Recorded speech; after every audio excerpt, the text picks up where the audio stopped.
Hey folks, Roland Martin here, broadcasting live from Houston, Texas, on today's Roland Martin Unfiltered for April 1st, 2019. Entertainment community shocked and stunned of the murder of Grammy-nominated rapper Nipsey Hussle yesterday in Los Angeles. Tributes have been pouring in from all across the world. Police are closing in on his killer. We will talk to the rapper My Son, who knew him well, as well as Jasmine Koenig, a journalist in Los Angeles, the latest on the ground there. Also, folks, Justin Fairfax, Lieutenant Governor of Virginia, his accuser talks to Gayle King. Fairfax releases results of lie detector tests performed by the same person who was hired by the lawyer for Brett Kavanaugh's accuser, who happens to also be the lawyer for Vanessa Tyson. We'll unpack all of that for you.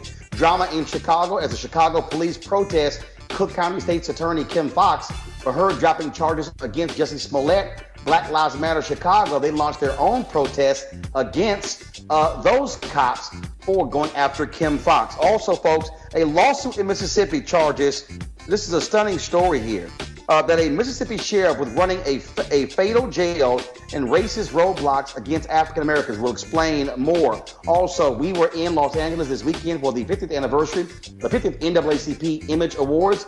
Jay-Z, Beyonce, Tom Joyner, Congresswoman Maxine Waters, all win top honors. We'll also show you folks who we talked to on the carpet as well. Folks, it is a jam-packed show. It's time to bring the funk on Roland Martin Unfiltered. Let's go.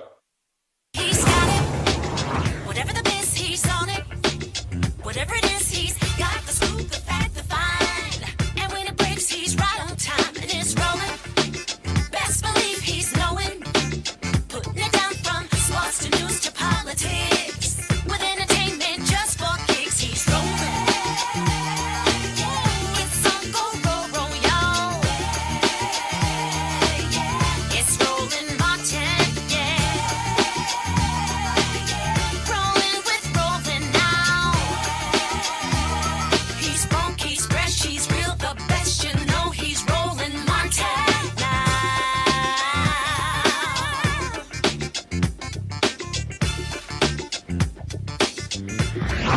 Martin!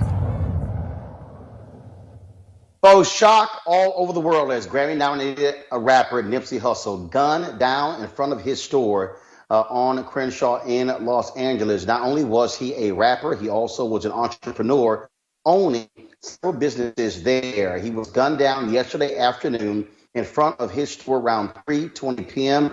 Los Angeles times. Folks, tributes have been pouring in all across the world. Folks in Los Angeles are stunned because he was someone who never left the community, who hired people in the community as well. Here's an interview he did, gave you an understanding of how his impact went beyond music.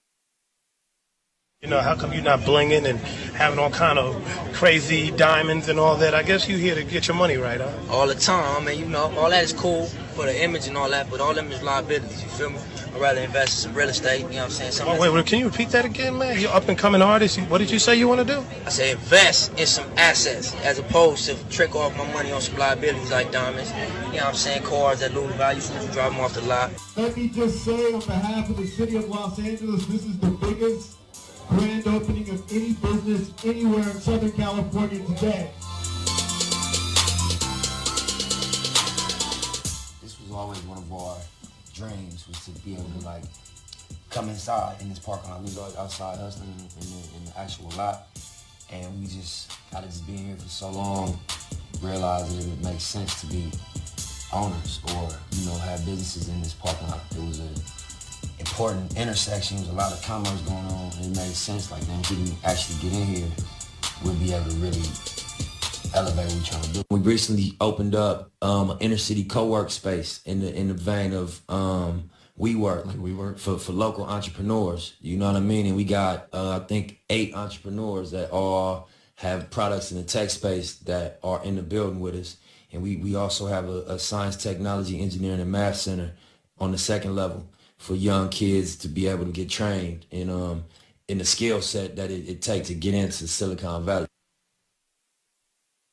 All right, folks, joining us right now is Jasmine Koenig. She is an activist journalist from Los Angeles. Jasmine, give us a sense of how the community is responding to the tragic death of Nipsey Hussle? Everyone is absolutely devastated, Roland. I mean, for a certain generation, this is like their Tupac, right? This is like their Biggie. You know, one of the things that's most striking about Nipsey Hussle and his rise, particularly for those of us in Los Angeles, is that we remember seeing him on Crenshaw and Slauson. We remember seeing him, selling his CDs and selling other things and getting his hustle on, hence the name, until he rose to fame. But he never left, right? So when you talk about Vector 90, which is the creative workspace in South LA, when you talk about he owned multiple businesses in South LA, and he did hire people directly from the community. He also gave a lot back to the local schools as well. I know he gave one whole fifth grade class brand new tennis shoes. He gave all the students new tennis shoes. And so understandably, people are devastated right now. I know I'm in my car because I was recently on Crenshaw, and, there are tributes all over Crenshaw. Like there's, people are writing his name on buildings. I'm sure this evening there's going to be another vigil for him. But this is something that has impacted the South LA community in a very, very big way. What is the latest with finding his killer or killers? Right. So there's a lot of speculation out there right now. The police are continuing their investigation. As of right now, they are looking for an African-American male who is believed to have at least known him or known someone to be able to get that close to Nipsey Hussle to commit the shooting, to commit the murder. Because remember, Nipsey was one of 3 people that were shot yesterday. And so that continues. There's a lot of chatter on social media, but at the end of the day, the investigation still continues. And there's a lot of pressure on the LAPD with this investigation because, many people have not forgotten the death of Biggie, right? Many people are skeptical of the Los Angeles Police Department. So you hear a lot of conspiracy theories out there, and there understandably is a lot of eyeballs on this. So we'll just have to wait and see what happens. What I'm very clear about is that, the person who did this probably would want to turn themselves into the police because the hood's not happy right now, and that's real talk. I mean, this was someone who crossed a lot of boundaries just in terms of, reaching multiple people in the community, young and old, white and black, all different age groups. And so, there is something to be said about, community justice versus, the police. So I'm sure that this person is aware that they are wanted. They are probably hiding somewhere, hopefully not in our community, but the investigation goes on. And, right now people are just mourning. Lots of tributes from the mayor, local politicians here in Los Angeles. Again, he wasn't just a rapper, like he was a business owner. He was intricately involved in our community. So he worked very closely with the city of Los Angeles and with other groups. And so understandably, a lot of people out here are mourning him. All right, Jasmine Koenig, we surely appreciate it. Thanks a bunch. Right now, I want to go to the rapper My Son, who knew Nipsey well. My Son, how you doing, brother? Roland, how you doing, man? I was talking to Tamika Mallory earlier, your very close friend, and we were talking about the fact that just a number of people, folks like yourself and The Game and Snoop, I mean, the tears that have been flowing from folks in the hip-hop community over this tragic shooting. Yeah, Nip was a rare spirit, Roland, man. He was not only just an entrepreneur or a rapper, he was so genuine, and you can tell he was here for a purpose, man. And it hurts when the purpose was to uplift his community, to uplift the culture itself, to empower, to educate, and to see him gunned down in the vestibule of business that he opened up in his community was so disheartening to me, man. And Talk about that. He could have easily left. He could have easily just left. Yeah, but that wasn't it, man. If you watch countless of interviews since the first interview that you see in it, man, it was about empowering and educating the people where he was from.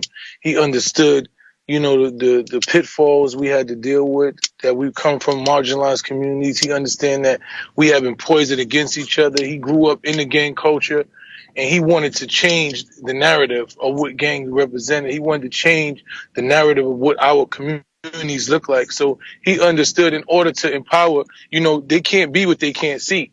And he wanted these young kids to see an entrepreneur, see somebody that came from where they came from, and let them know it was possible, man. So he refused. He was one of those people that said, we ain't trying to leave the community. We trying to rebuild the community. My son, how do we heal? How do we move? How do we move beyond this? I think we don't move beyond it. I think we move through it. We have to go through this. There's a lot of trauma that we dealing with, and we've marched. Roland, me and you have been at numerous marches, man, where the police have killed us, and we march for justice. And I think this is a time that we hold ourselves accountable, especially us in the hip hop community, us in the black community, us as young hip hop artists, young individuals. We hold ourselves accountable and say, this is a time we march for unity. We can't let Nip's death be in vain. I've been on a conference with a lot of other rappers, Meek Mill, Game, Tip, and we've all realized that this can't just end with R.I.P. to Nipsey and we go home after his funeral. This has to be a moment in which we stop kings from killing kings, man. Our young people don't value each other's lives, and we understand it's systemic and we understand where it comes from. But at this point, we have to utilize this time to be able to empower and teach and show each other how to love each other. I'm having some technical issues here for folks. That's why you're only hearing my voice, and so I'm trying to get this prepared. My son, last question for you. You talked about, in terms of the trauma. I was visiting my high school today, and I was talking to some of those students there, and that's what we are seeing. We're seeing young black kids, unfortunately, in this generation. If you ask them how many of their classmates have they seen killed, this isn't like one or two. You're talking about 10, 20, 30, and it goes beyond Chicago.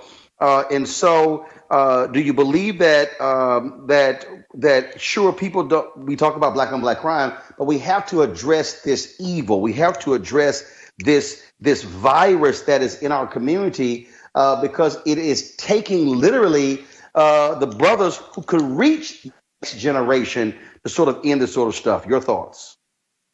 And I think you're exactly right, man. I've always been criticized for the marches that we do. Oh, y'all always march against this, but y'all don't march when we killing each other in the projects and when we doing this and that. And and my response has always been, unfortunately, until we end what's going on in the community, until we end poverty equals violence. But when you look at someone like Nipsey and how he was viewed amongst all his peers in the world, just understanding what he meant to this culture, I think we have a very, very, very important moment right now, because Nipsey wasn't someone who was engaged in street activity. He was someone who had evolved from that and was showing us how to do better. So we have to look at that and understand this is a moment for us to identify that trauma and to deal with that trauma, because his face and what he meant to the culture is so big that now we can galvanize behind that reality, behind what is going on in our communities. We visibly can see how someone who definitely did not deserve to die, definitely the way he died, was killed, and we have to stand up and speak out against that. All right, then, my son, we certainly appreciate it. Thank you so very much. I want to introduce my panel: Johanna LeBlanc, National Security and Foreign Affairs Legal Analyst; Michael Brown, former Vice Chair of the DNC Finance Committee; Reverend Shane Harris, the People's Alliance for Justice. Michael, I want to go to you. How do we speak to that issue in terms of, as Jasmine said, this reminds this new generation of how our generation felt about Tupac, and we're still having to contend with this issue of violence in our communities. I think what your previous guest just mentioned, and hello, by the way, Roland, I hope you're having a good time in H-Town. I think what he talked about is exactly right. Until we fix, there's something in kind of, well, as you know, it's called wraparound services. It's not just about, building a community center. That's important. It's not just about community policing. That's important. It's not about making sure that we have proper nutrition values and stuff for our children and communities. That's just one of the pieces. There's so many different pieces of the puzzle that have to be put together. And then when you can eliminate some of those ills in our community, then folks don't feel that they have to resort to violence and crime.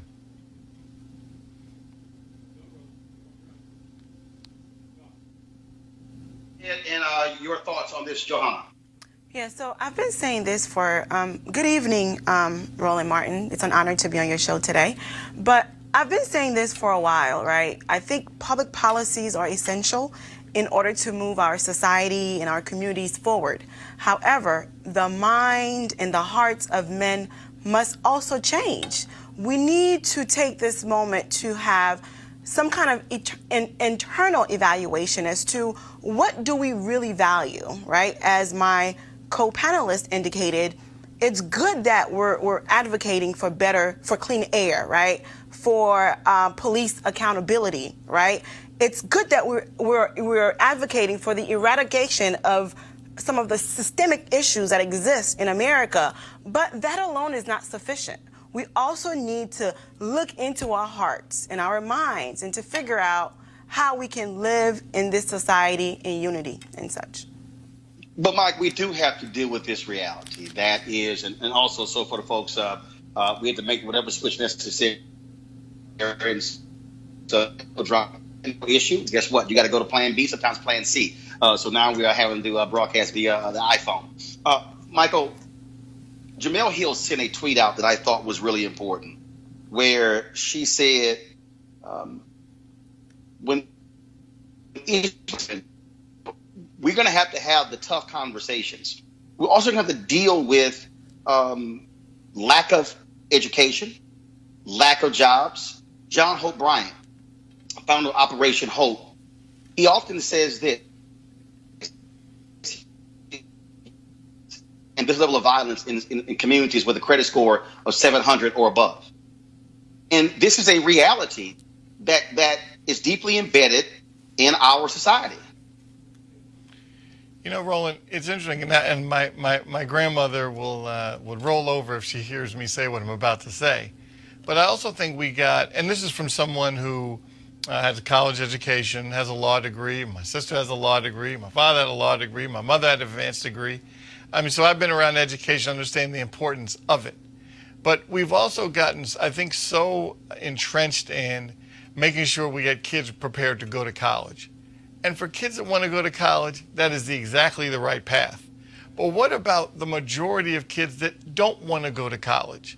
We have lost our focus relative to vocational schools and trade schools, which really help folks have a real career and make real money. And so when you take money out of the community relative to those kind of trade and vocational schools, where do young people that don't work in a classroom, that the classroom isn't for them? What happens for folks like that? So we have to change our priorities and our vision and our mission, and not just forget about the kids that don't want to go to college for a variety of reasons. Look, this is about us really being honest about what's going on. There's a fundamental issue that is taking place in the communities, in black communities across this country, where violence is the first option.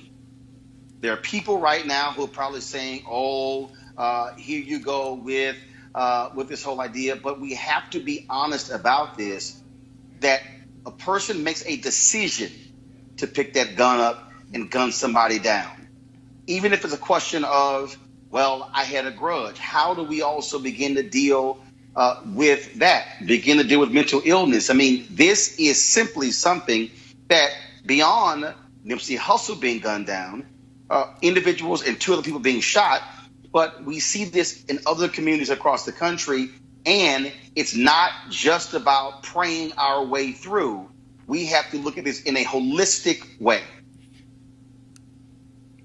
Yes, I think you made a very valid comment earlier, Roland. You indicated that there's a correlation between poverty and crime, right? When a person lives in a society where they don't have anything to look forward to, crime becomes a viable option. If I don't know where my next meal is going to come from, why do I care about the future, right? So I think that, yes, individuals have to be held accountable for their individual actions. However, we have to ensure that our societies have systems in place to provide vocational programs, provide mental illness assistance to those who may have mental issues, right? To ensure that society is safe for all of us. Because what happened to this young man is not an isolated incident. It could happen to my sister, it could happen to my brother, or it could happen to any of our members of family. So this is an issue that as a society, we need to talk about and figure out a way to resolve some of these,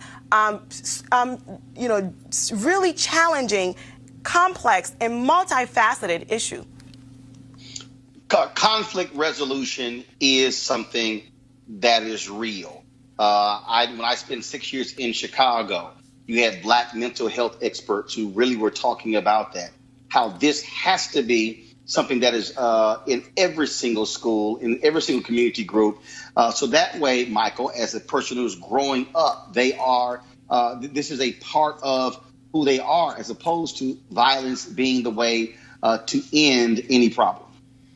And as Johanna just mentioned, and she's exactly right, when you talk about not appreciating the consequences of picking up that weapon and understanding what happens after that. Because keep in mind, if you have a job and a family and care about going to the party on Friday night or taking your kids to a movie, you're less likely to do that.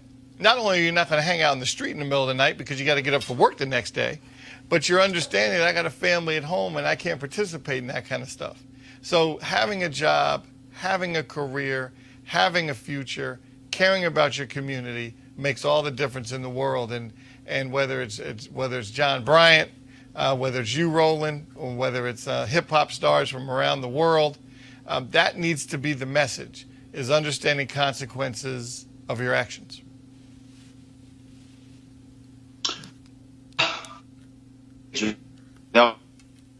People who are talking about this story, and I think what we have to do is we have to continue the best as we can, offering not just prayers and encouragement, but really what we have to do is we have to be focused on dealing with the trauma that exists in our community that leads to these type of situations.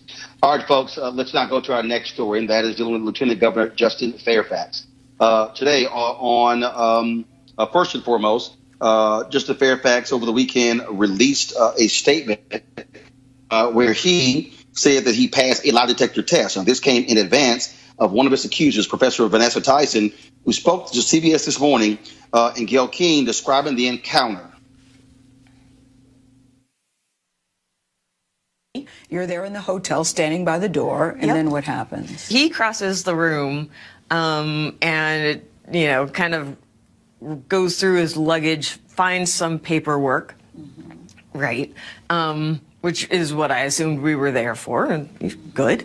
And then he crosses back around the bed and comes over to me, and I'm still by the door, and he kisses me. And you think...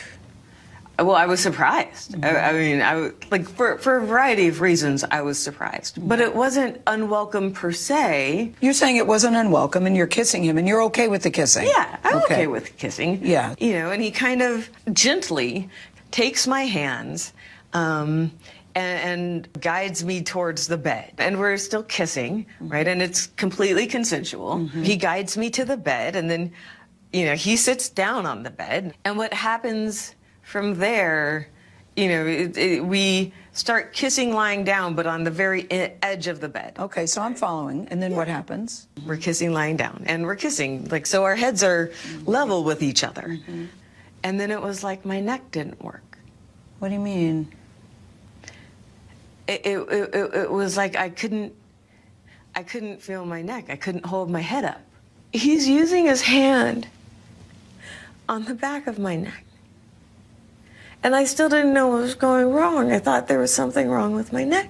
And he's pushing down, and I couldn't hold my neck up. And I didn't know what was going on. I honestly didn't know what was going on. And then the next thing I know, like, my head is, like, literally in his crotch. And I'm choking and gagging. And, you know, I couldn't say anything because I'm choking and gagging. Is he saying anything to you, Vanessa? Nothing. There's nothing. And what are you thinking at this moment? To be honest, I'm in total shock. Like, do you say anything to him? No. I didn't know what to say.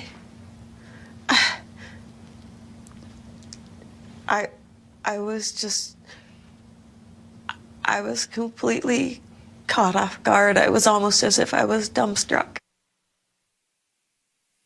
Now, in the interview, Vanessa Tyson also said that she would willingly participate in a public hearing before the Virginia legislature. Gayle King asked her, as it related to why not the law enforcement investigation, and she said that as a political science professor, she knows that public officials, that they get passes as a result of those type of investigations. As I said, Justin Fairfax, he voluntarily took and passed 2 polygraph tests that, quote, demonstrate that the accusations made against the lieutenant governor are false. His folks rejects a hearing as a political circus. I want to go to our panel here, Johanna LeBlanc and Michael Brown. And so I want to deal with the statement first made. Johanna, I'll start with you. So Tyson said she would participate in a legislative hearing before the Virginia legislature, but not file a complaint. We know that the Suffolk County DA in Boston has said, who is a woman, a black woman, has said that if Tyson filed a complaint, she would investigate. Does it make sense to say, I'll participate in an impeachment hearing, but not a law enforcement investigation? Your thoughts? Well, it's kind of questionable, right? But however, I'm sure that she has an attorney representing her, and that's probably the strategy that they've come up with in order to come up with a resolution as it pertains to this matter. So I'm not going to assess the credibility of her testimony or which route is. No. I'm not asking you to assess her credibility. What I'm saying is, one of the process that she says she will participate in is a political one. The other process is a legal one. The statute of limitations hasn't run out. And so I'm trying to understand why blow off the legal investigation for the political one. Yeah, obviously there are some questions, and people will definitely question her motive. Is this a political, do you have a political agenda, or do you want justice, right? Especially if statute of limitations have not run out. Why aren't you taking that path, right? But for whatever reason, she and her attorney have decided the path that we're going to take is the political route, which makes her story a little bit more questionable and makes people want to ask, do you have a political motive, or do you really care about justice? Michael Brown. And that's a legitimate concern. I mean, clearly we're now in an era where the pendulum may be now coming back a little bit. Not believing women, because we have to believe and we have to listen, and then let folks, whoever the court of opinion is, make the decision about credibility. But to not go to law enforcement first, I think certainly hurts credibility. Not that you still can't go to an impeachment hearing, but it just seems odd that you don't take the natural first step first, which is filing a police report. Then if you end up in front of an impeachment hearing, then you do. I think the other part that goes to credibility has a lot to do with when these allegations come up, especially for people. And again, I understand Me Too movement has just begun, and now obviously the pendulum had swung back the other way. But clearly, when people have been running for office for many, many years, have been on Front Street, and then allegations come out, it does not excuse the behavior. And if they are found to have committed these acts, all justice against them, and they should pay the price. But we have to try to figure out, and it's going to be difficult, certainly above my pay grade, Roland, on figuring out who that court of opinion is, because a lot of these cases do not end up in court anymore, especially if the statute of limitations has run. So what do we do? Who's the arbiter? Who decides? Because let's say that she does go to an impeachment hearing. Lieutenant Governor says he's done 2 lie detector tests, passed them both. So then what? We're still at the same he said, she said at the end of the day, unless there's some other kind of other proof. And, that's one of the challenges, because I myself, I'm a women's rights advocate, right? I believe in women empowerment. But, are we going to go through due process, or are we going to allow the court of public opinion to decide who is guilty and who's not? And in some cases, as we know, when it comes to allegations of sexual harassment, once you've been accused of such type of act, your reputation is tarnished, whether or not you have been found guilty of this act in the court of law. And in most cases, as my co-panelist indicated, most of these cases don't even go to court. The court of public opinion makes a decision, and we go from there. And people lose their entire careers, their entire livelihood, based on a mere accusation, right? And again, I'm not questioning the woman's credibility here, but I'm just making a general statement. Is a mere accusation sufficient for someone to lose their entire livelihood and all that they've worked so hard for? So we have to ask ourselves that question as a society. My final comment on this is, I am still troubled with the insistence of saying I will participate in a political process, but not a legal one. When you have the DA, who is a black woman, who has said, if a complaint is filed, I will investigate, that is a legal process where somebody could be subpoenaed, where someone could not lie under oath, where you could actually investigate what happened. The Virginia legislature has no investigative powers here. The Virginia legislature has no jurisdiction to literally compel people who might have been there in Massachusetts on that night in question to testify. And so I'm just, and I would love to interview Dr. Tyson or her lawyers to get a better sense of that understanding. And in fact, what's also a very interesting note, the Fairfax team, so Deborah Katz is an attorney for Vanessa Tyson. And then apparently they hired the exact same lie detector tester that was used by the woman who accused Brett Kavanaugh, who was hired by Deborah Katz. So quite an interesting legal decision there by the Justin Fairfax campaign. We shall see what next with this story. Folks, let's talk about Mississippi. First of all, let's talk about Mississippi. On May 6th of last year, Harvey Hill was arrested in Madison County, Mississippi, for allegedly trespassing. The following day, he was dead. They said from cardiac arrest. Hill is one of 3 black folks who have died in the Madison County Detention Center in Canton, Mississippi, under suspicious circumstances. And their families, they want answers. Here was some insight as the attorney who represents them, Carlos Moore, with the Cochran firm, and Harvey Hill's sister, Cassandra Hill. Cassandra, I want to start with you.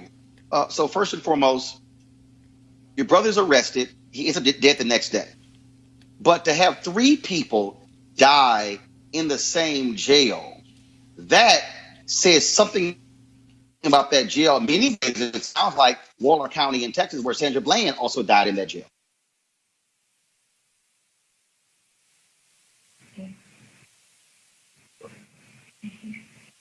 Cassandra, go ahead. I feel like it has to be racially motivated. Like something needs to be done because he was killed for no reason at all, for a petty misdemeanor, which, you know, he would have been tried for, but they didn't even give him an opportunity to even, you know, go before the judge. And I feel like something needs to be done with the officers who feel as if they can do what they want and not face punishment. Carlos, one person dies, a second person dies. What did the sheriff say? The sheriff has not said anything. He thinks his officers basically have followed proper procedures, but we know that Madison County is burning, and we're going to find out why they're burning. And I believe it's because of racial animus. I mean, 3 people being dead in the same year at that jail, that has not happened in any other county jail across the state. Have you been in contact with the other families of the individuals who died? Yes, I have been contacted by the family of Larry Thompson Sr. and Lanikia Brown, and I represent those families as well. Where does it stand? What's next? Any response from elected officials there in this county? I have spoken with the elected coroner of Madison County. He has not released the autopsy report. He says he only has preliminary reports, and we have not received that or the final report. And so here we are approaching the 1-year anniversary of Harvey Hill's death, and we still don't know the official cause of death. And so that's unacceptable. That tells me that something is amiss. Had it been something in their favor, they would have released the report by now. We do know that there's video of the assault, the beating while he was in handcuffs, and we're going to get our hands on that video now that the lawsuit has been filed.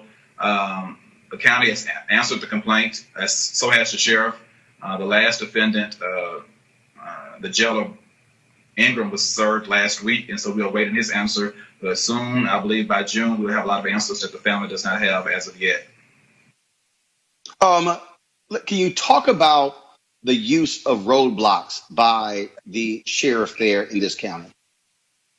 Yes, the ACLU filed suit on behalf of several black individuals that live in Madison County or travel through Madison County in the earlier part of last year, saying that the sheriff is targeting, and his deputies are targeting African Americans. African Americans only make up 37% of the population in Madison County.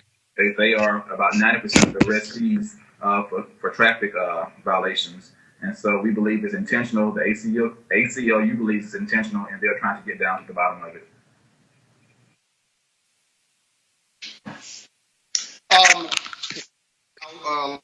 Last question for you, that is for the other families, for the folks who may have to go into that jail. What do you have to say to them? What are you telling them? Because you're dealing with obviously the death of a loved one, and no one wants to see their loved ones pass away.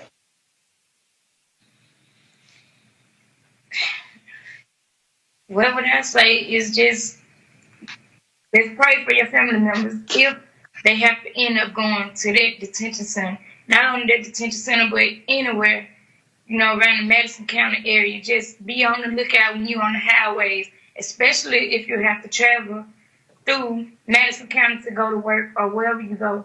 Just be careful. And I won't wish this on no one's family.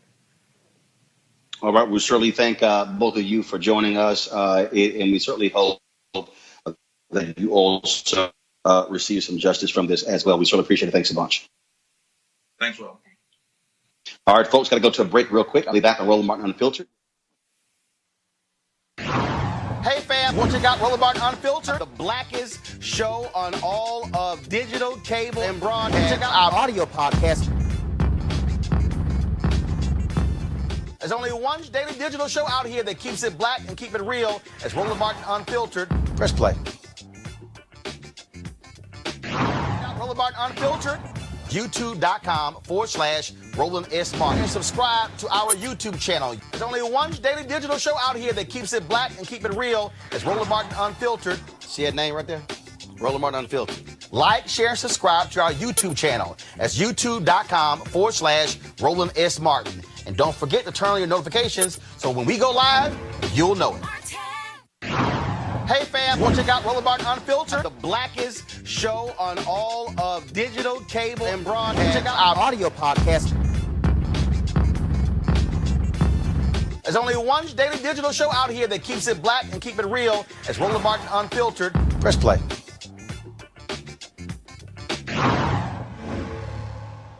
You want to support Roland Martin Unfiltered? Be sure to join our Bring the Funk fan club. Every dollar that you give to us supports our daily digital show. There's only one daily digital show out here that keeps it black and keep it real. It's Roland Martin Unfiltered. Support the Roland Martin Unfiltered daily digital show by going to RolandMartinUnfiltered.com. Our goal is to get 20,000 of our fans contributing $50 each for the whole year. You can make this possible. RolandMartinUnfiltered.com. All right, folks, dueling protests in Chicago over Cook County State's Attorney Kim Foxx for her for her decision to drop charges against Justice Smollett.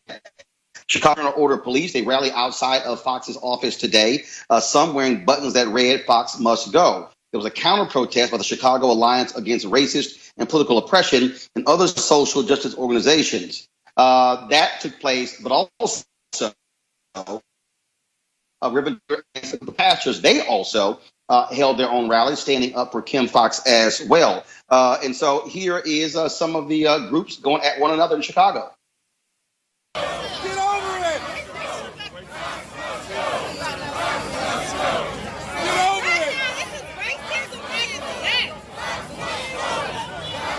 Crooked cops must go!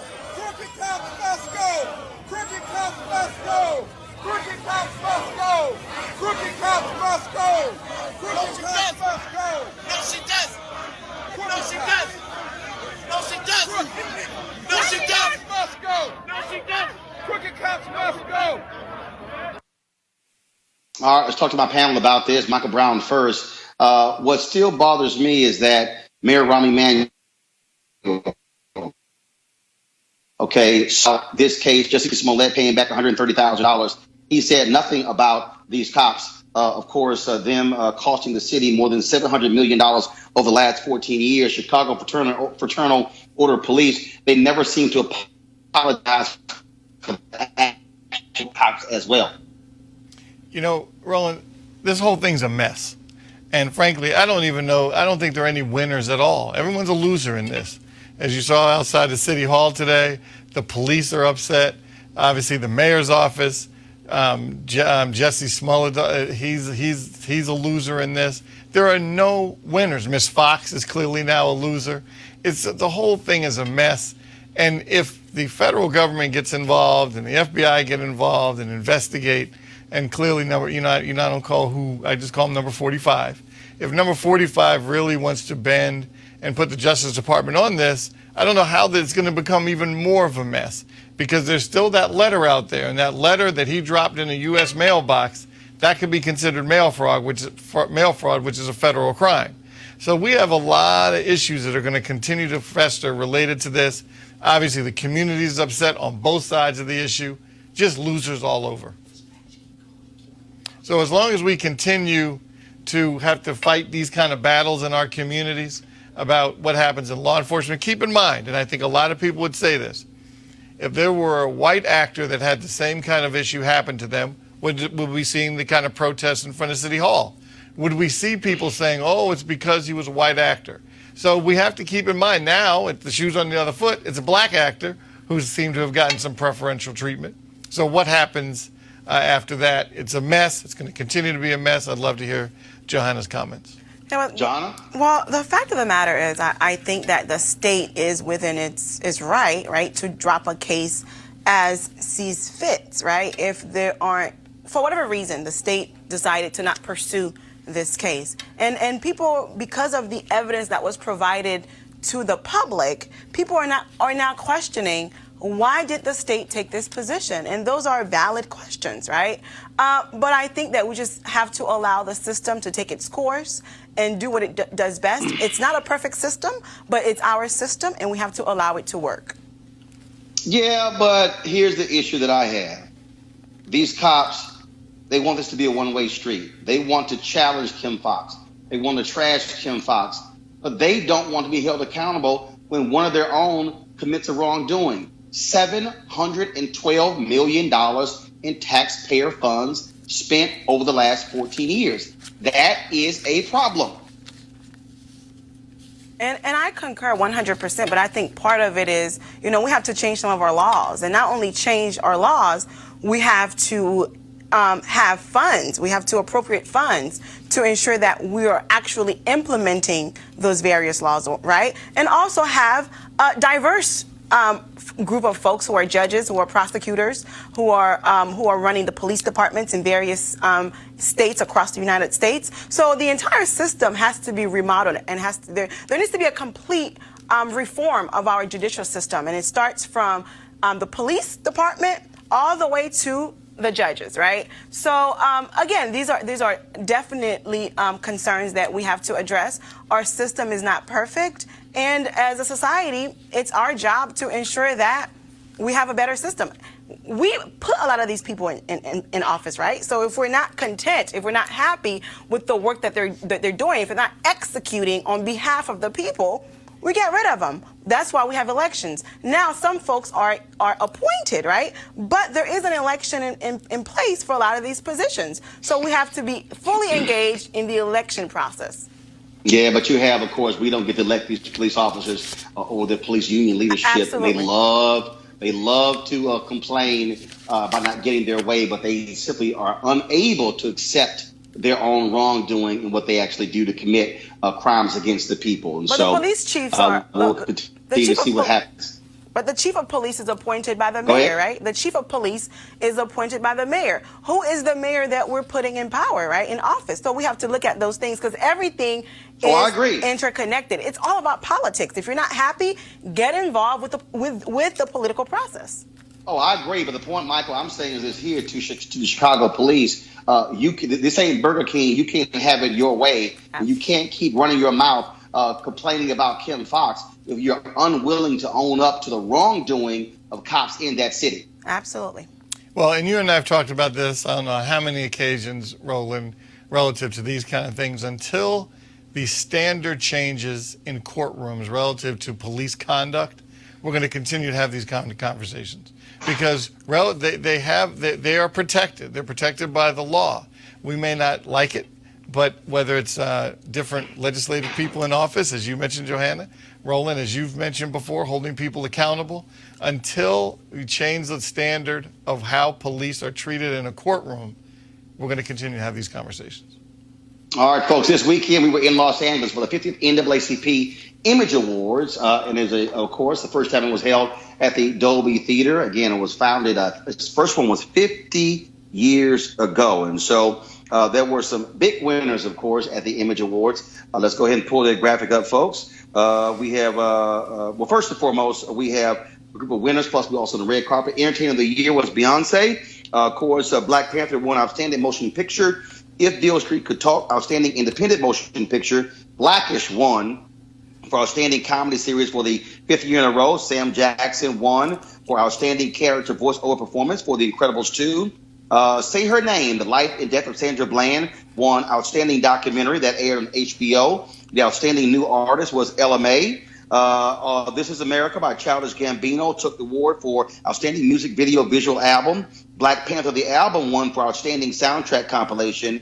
And Becoming Michelle Obama won Outstanding Literary Work for Biography and Autobiography. And also a special on Michelle Obama won on the OWN network as well. And so we were, of course, on the red carpet. And so here are some of those interviews, the folks we talked to there on Sunset Boulevard. Black love, what it feels like. Again, it's totally different when you get it from fans than anybody else.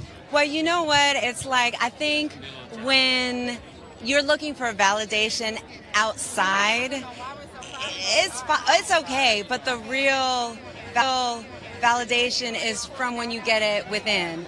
And so Black love, to get it within your own community, it's just a beautiful thing. And I'm so grateful for these awards because that's what they represent. And of course, you've also been getting a little more love with Empire. Yes, yes, I have get a little. Yes, I played Terry on Empire and doing a love story on Empire, so you'll see. No, I know, I watch. Yeah, oh, okay, I watch, and you dealing with the crazy one. I know. Touch. We don't use crazy. No, he crazy. He a little crazy. He used to be Touch. Now he crazy. He's I see. You trying to bring him back to Touch? I see the beauty in everyone. That's what love is. It's just seeing the good. She's very diplomatic. No, but it's seeing the good in everyone, right? Absolutely. Isn't that what you want?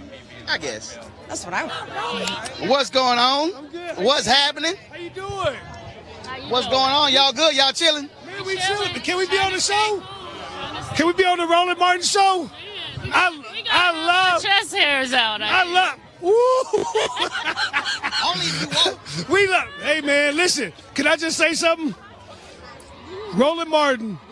Seriously, man. I know you're doing the interviews and all that, but I'm gonna take the mic for a minute.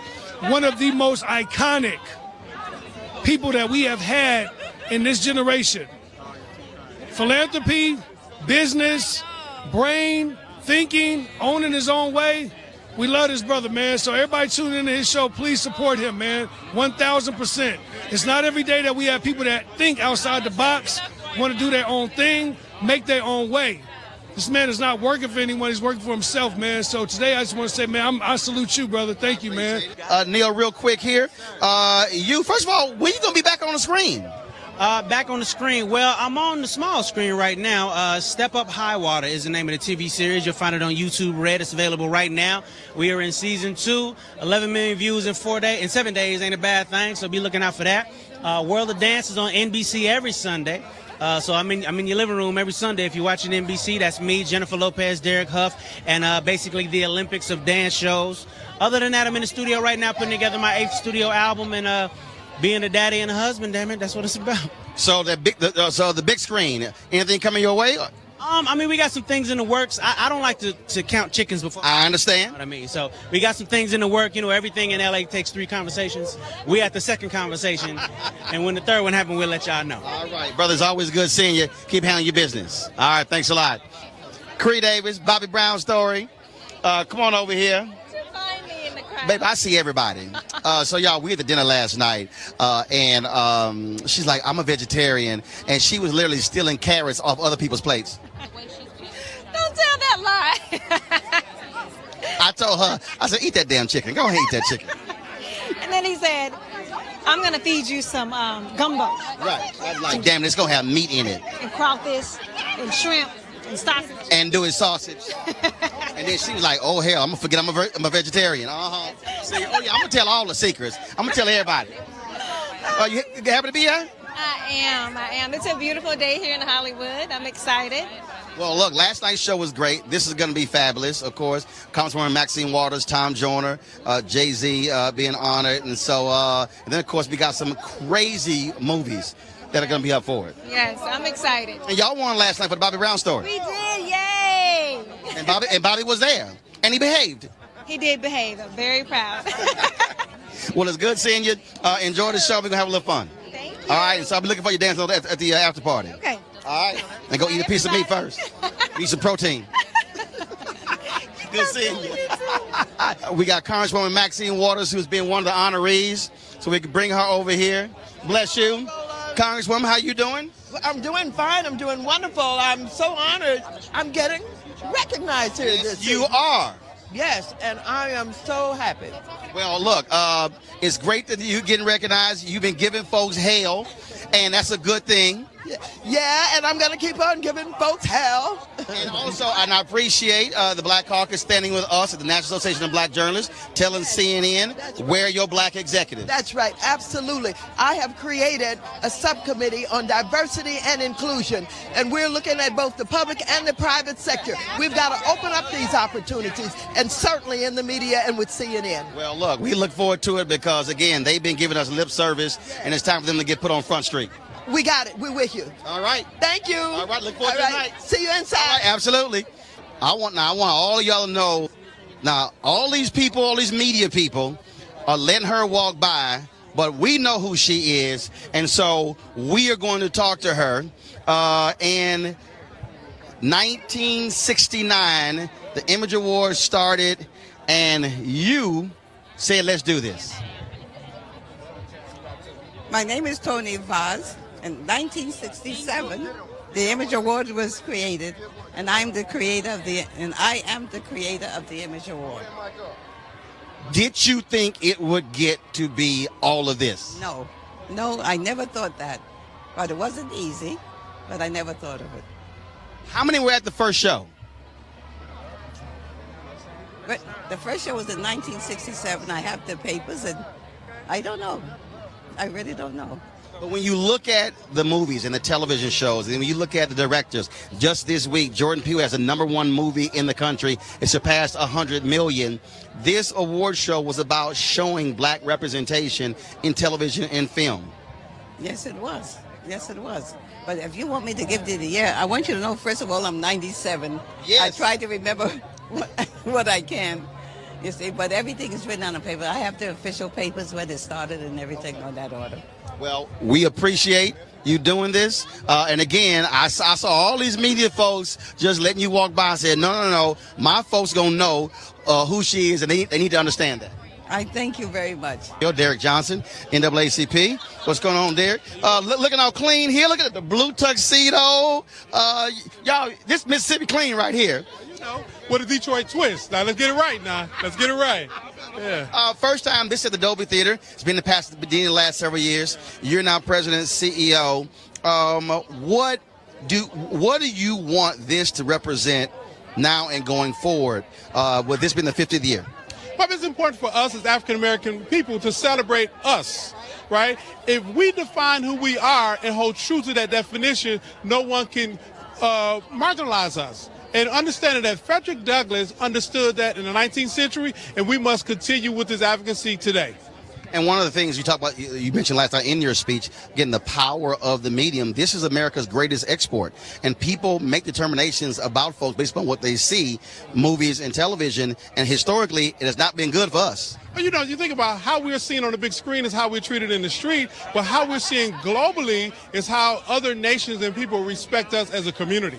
You got to pick who you wanted to honor. You chose Jay-Z. Why?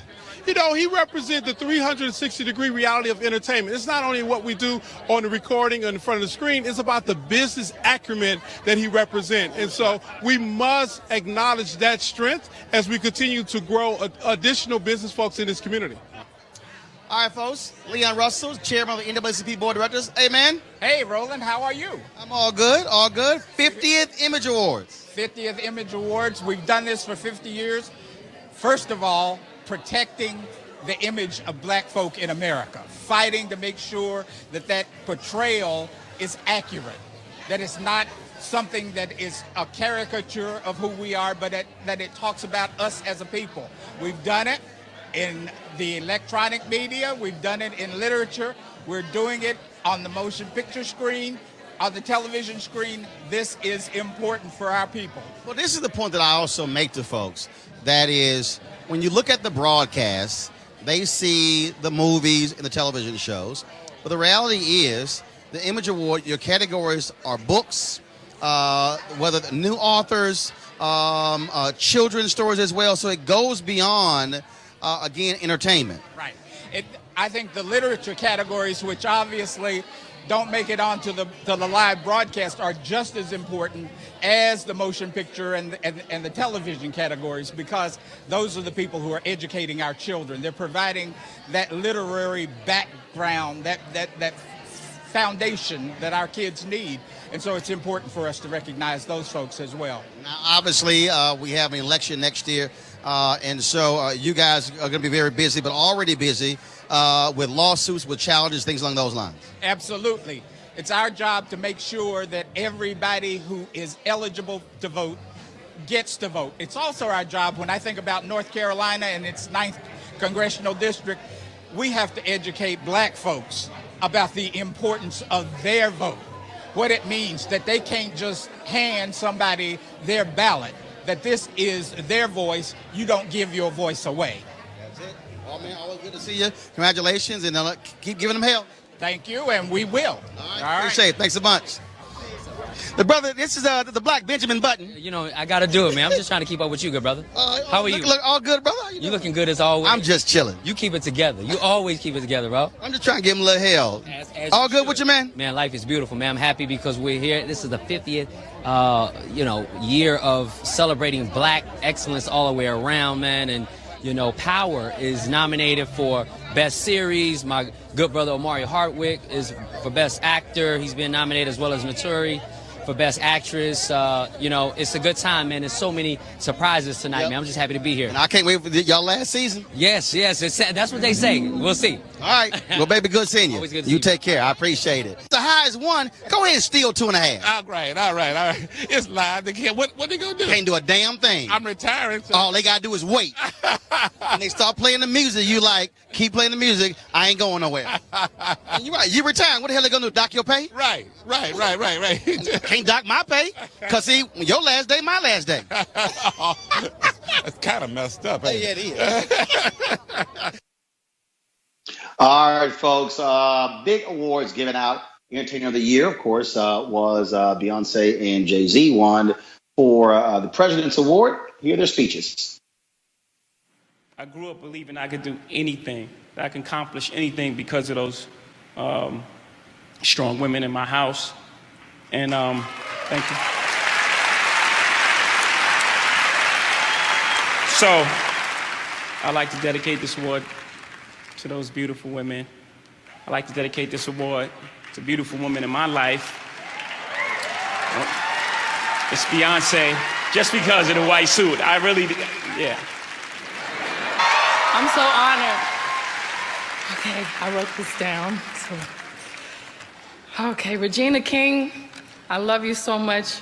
You've taught us patience, persistence, and how to be masterful in your craft. Chadwick Boseman is teaching children to dream and to see themselves as kings. LeBron James has taught us the strength of all forms in leading by example and providing education for our kids. Ryan Coogler tells our stories in a way that celebrates our history and proves that we do have power at the box office. And I'm honored to be included among all of you and to be a part of a vital, thriving, beautiful community. Thank you so much, NAACP. God bless you. I hope y'all had a great night. Thank you.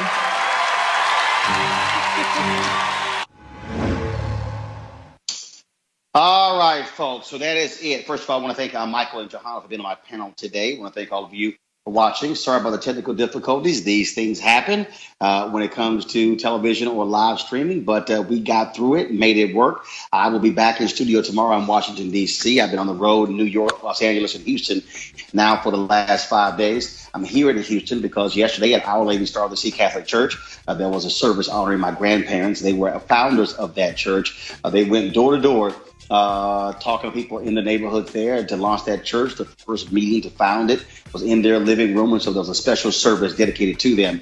And so all of our family was there to honor Clarence and Imelda Lamont. So that's one reason. That's why I am here in Houston, and that's the church that I grew up in, and so certainly had to be there to pay my respects to them and the other 48 founders of that church in Houston's Clinton Park, Galena Park area.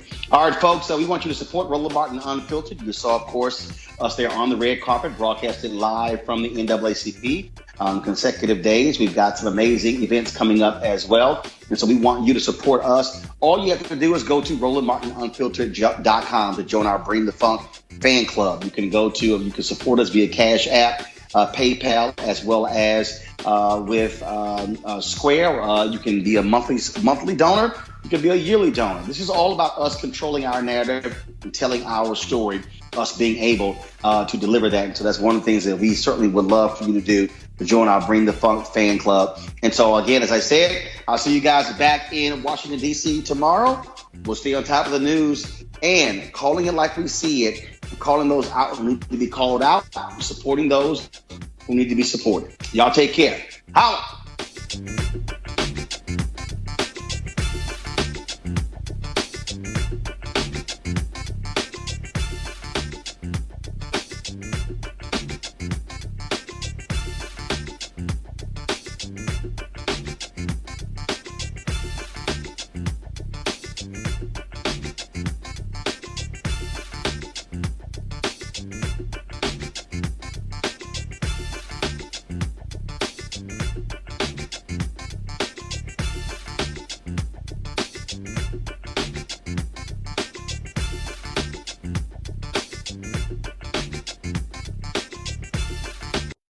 Hey fam, want to check out Roland Martin Unfiltered, the blackest show on all of digital, cable, and broadcast. Check out our audio podcast.